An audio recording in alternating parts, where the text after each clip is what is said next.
This is day 2 of graphing rational functions, and we're going to talk more about some of the features of the graph. So we'll review a little bit and then do a little bit of new stuff here. So there are different things that we can talk about with rational graphs. One thing that we're going to be interested in finding is the X Intercept. And remember that an X Intercept is a point on the graph that crosses the x-axis.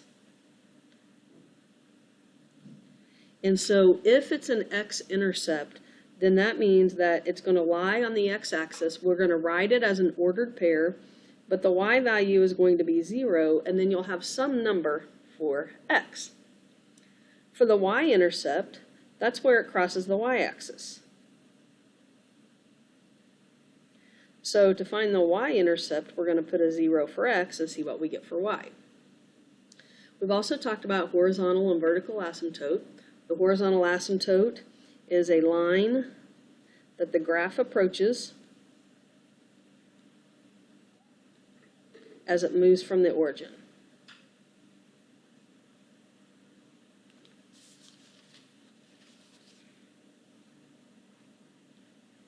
And in the last set of notes, we talked about the way that you find this is by looking at the degree of the polynomial in the numerator and the denominator. To find the vertical asymptote, this is what makes the rational function undefined. So we set the denominator equal to 0. We're going to add a new feature to our graphs, and that is a hole. And a hole is a point on the graph that basically doesn't exist. And I'll explain more. Well, let me just kind of refer to it this way.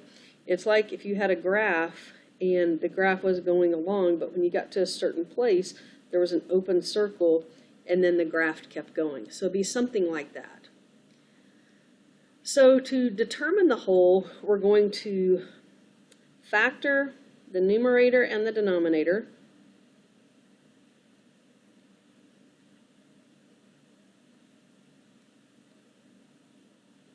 And look for expressions that cancel.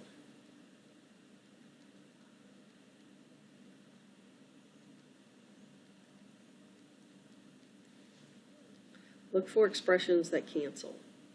So let's look at the first couple of examples here. I want to find the whole of this function. So I'm going to start by factoring the numerator and factoring the denominator. Oops. See here, it factors to x plus 7 and x minus 3. So I notice on this one that both the numerator and the denominator have an x minus 7. So I'm going to cancel those out. But to find the whole, this means that typically these would be vertical asymptotes. But because these cancel out, it's not going to be a vertical asymptote, it's going to be a hole in the graph. So the place where this x minus 7 equals 0 is going to determine where our hole is at. So since x equals 7 here, the hole is going to be at 7 something. We determine what the y value is by looking at the part that is not canceled out.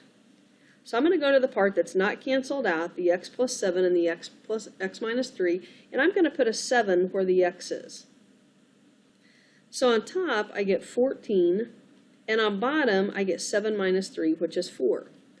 And that reduces to 7 halves. So there's going to be a hole in our graph at the point 7 halves, which is also 3.5. So that one has a hole at 7 and a half. Let's look at the next one. Notice on this one, the numerator and the denominator, neither one cancel out. So since nothing factors and nothing cancels, this one has no hole. Let's look at the next one. The first thing I want to do is factor. So the numerator factors to x minus 4 times x minus 1. The denominator factors to 3 times x squared plus 2x minus 24. And that factors again to x plus 6 and x minus 4. So I'm going to look for some place where these cancel out. And I notice that the x minus 4 and the x minus 4 are going to cancel. So the thing that would make this equal to 0 is if x equaled 4. So my whole is going to be at 4 something. So then I want to go back and put 4 in for the x that's left. So on top I'm going to have 4 minus 1, and on bottom 3 times 4 plus 6. So I get 3 over, and this is 10 times 3, which is 30, which reduces to 1/10. So on this one, we have a whole at the point where x is 4 and y is 1/10. So let's see if we can go put all of this together. And let's look at this first equation. So I want to try to determine all of the features of this function. So I always start by finding the whole first. I think that's the easiest. So I'm going to see if this factors. I think I'll use pencil in case I mess up here. So this is the top factors to x plus 1 times x plus 1. The bottom factors to 2 times x plus 1. So in this particular case, I have an x plus 1 and an x plus 1 that factors out. So the number that would make this part equal to 0 would be -1. So I'm going to have a whole at -1 something. So now I want to go back and put -1 into the part that's left. So I'm going to go back up here, and the part that's left, I'm going to put -1 for x and add 1 and put that over 2. And negative plus 1 is 0, and 0 divided by 2 is 0. So the whole is at -1, 0. Now I'm going to look to see if I can find the x-intercept, y-intercept, horizontal asymptote, and vertical asymptote. So I'm going to start with the x-intercept. So the x-intercept is when you put a 0 for y. Well, I already notice here that I already have one that has a 0 for y. So when y is 0, I have a whole. So that means that this one is not going to have an x-intercept. And here's another reason why.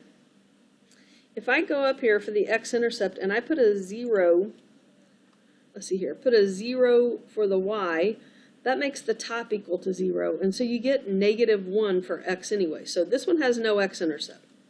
Okay, let's think about the y-intercept. The y-intercept is when you put 0 for x. So I'm going to go back to either equation. I'm going to go back to my original and put 0 in for x. So I would get 1 on top. A 0 in for x, I would get a 2 on the bottom. So my y-intercept is at 0, 1/2. The horizontal asymptote is found by looking at the original equation and looking at the degree of the polynomial. This one is degree 2, and this one is degree 1. It's bigger on the top, so there is no horizontal asymptote. The vertical asymptote, we're going to look at the part that's already been factored. See how there's not an x left down here? This has already been canceled out. So because there's no more polynomial expression here, this one is going to have no vertical asymptote. Okay, let's do the last one on the front side of this worksheet. So the first thing I'm going to do is factor it. So this goes to 3 times x minus 2 over x minus 4 and x minus 2. So I see that I have an x minus 2 in the numerator and an x minus 2 in the denominator. So those cancel. So this tells me that I'm going to have a whole at 2 something. So to find out what that something is, I'm going to go back and put a 2 where the x is.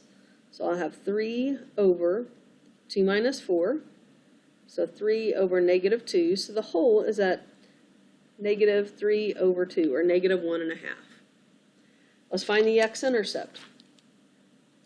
So the x-intercept is when I put a 0 for the y. So if I go back to what's already here, this is the equation now I'm going to work with. And I set the top equal to 0. Well, there isn't even an x in the numerator, so there is no way that I can make this equal to 0. So that means on this one there is none for an x-intercept. Let's look at the y-intercept. The y-intercept is when I put 0 in for x. So if I go up here and I put a 0 where the x is, I have 3 divided by 0 minus 4, which is negative 3/4. The horizontal asymptote, we're going to look at the degree of the polynomial. This one is degree 1, this one is degree 2. It's bigger in the denominator. So the horizontal asymptote is at y equals 0. And the vertical asymptote, I'm going to look at what's left in the denominator. So what's left in the denominator is an x minus 4. I don't want this to be 0, so the vertical asymptote would be x equals 4.